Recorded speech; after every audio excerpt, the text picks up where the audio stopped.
இயற்கையிலே பாசங்கள் ஒன்றும் இலார் குணங்கள் ஏதுமிலார் தத்துவங்கள் ஏதுமிலார் மற்றோர் செயற்கையில்லார் பிறப்பில்லார் இறப்பில்லார் யாதும் திரிவில்லார் களங்கம் இல்லார் தீமை ஒன்றும் இல்லார் வியப்புற வேண்டுதல் இல்லார் வேண்டாமை இல்லார் மெய்யே மெய்யாகி எங்கும் விளங்கி இன்பமயமாய் உயத்தரும் ஓர் சுத்த சிவானந்த சபைதனிலே ஓங்குகின்ற தனிக்கடவுள் ஒருவருண்டே கண்டீர். Welcome to the Depth Dive. Today we're looking into some excerpts from Daiva Manimalai 12.pdf. Right, Deva Manimalai, it translates quite nicely, really, to Garland of Divine Gems. A garland of gems, lovely. And the 12. Ah, yes, the 12 just points us to the 12th poet in this collection. Yeah. It's, a set of devotional verses. Got it. And these specific verses, they seem focused on describing, a supreme transcendent kind of God. Exactly, very much transcendent. So our mission today is really to get a handle on the main attributes the poet gives this deity. Okay. Let's do it. All right. So the first thing that jumps out is this idea of no worldly attachments, no emotional bonds, or pasam. That's all. Why start there, do you think? It seems quite fundamental. I think it is. That lack of pasam, it immediately says this being apart from us, doesn't it? Yeah, absolutely. It suggests a kind of perfect detachment. Our attachments often cloud things, limit us. True. So by starting there, the poet sort of invites us to imagine something completely free from all that. Okay, I see. And building on that, this idea of being beyond our usual limits, the poet also says this being lacks inherent qualities, the gunas. Yes, the gunas and also the philosophical attributes, the tattvas. It feels like they're deliberately saying, you can't pin this down. Precisely. It's like stripping away labels.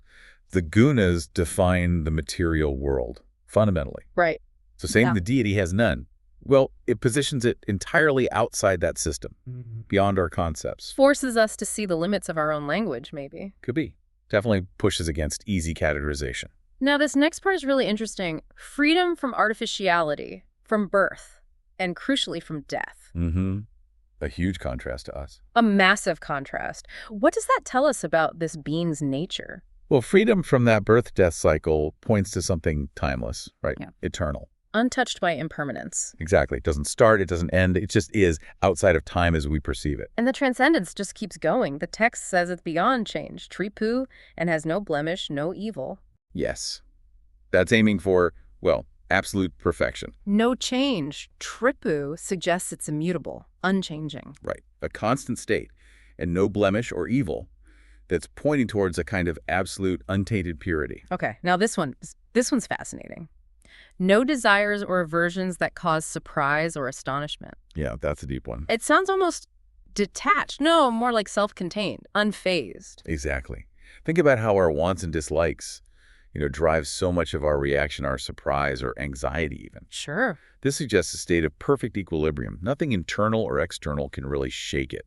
Completely self-sufficient. Wow. Okay, so as if that wasn't enough, the text then calls this being the ultimate reality, pervading everywhere and full of bliss. That's quite a claim. It is. Omnipresent, everywhere at once. And not just there, but inherently blissful. So the very foundation of reality is joyful. That's what it seems to suggest, an all-encompassing, joyful existence. Yeah. And then finally, there's this connection made to the exalted pure hall of Siva's bliss, which is identified as Chidambaram. Yes, through the Trumbalam or Chidambaram, famous for the Nataraja temple, the cosmic dance. So what's the link? Is it saying this god is physically there?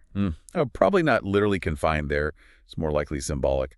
Chidambaram represents that space of supreme bliss and transcendence. It's a focal point for understanding or experiencing this divine presence within that tradition. I see. A symbolic location for this ultimate reality. Okay. Makes sense within the context.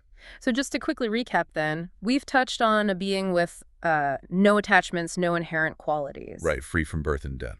Beyond change and evil, no disruptive desires. The ultimate, blissful, all-pervading reality. And connected, symbolically at least, to Chidambaram. Yeah, that captures the essence of these descriptions. It's a concept of the divine that's radically different, really pushing our usual ways of thinking.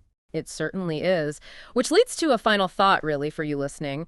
What does it truly mean to conceive of a being so utterly beyond all human limits and experiences? And how might contemplating descriptions like these, even conceptually, maybe shift your perspective on reality or on the divine itself? Definitely something to ponder. Indeed. Thanks for diving deep with us today.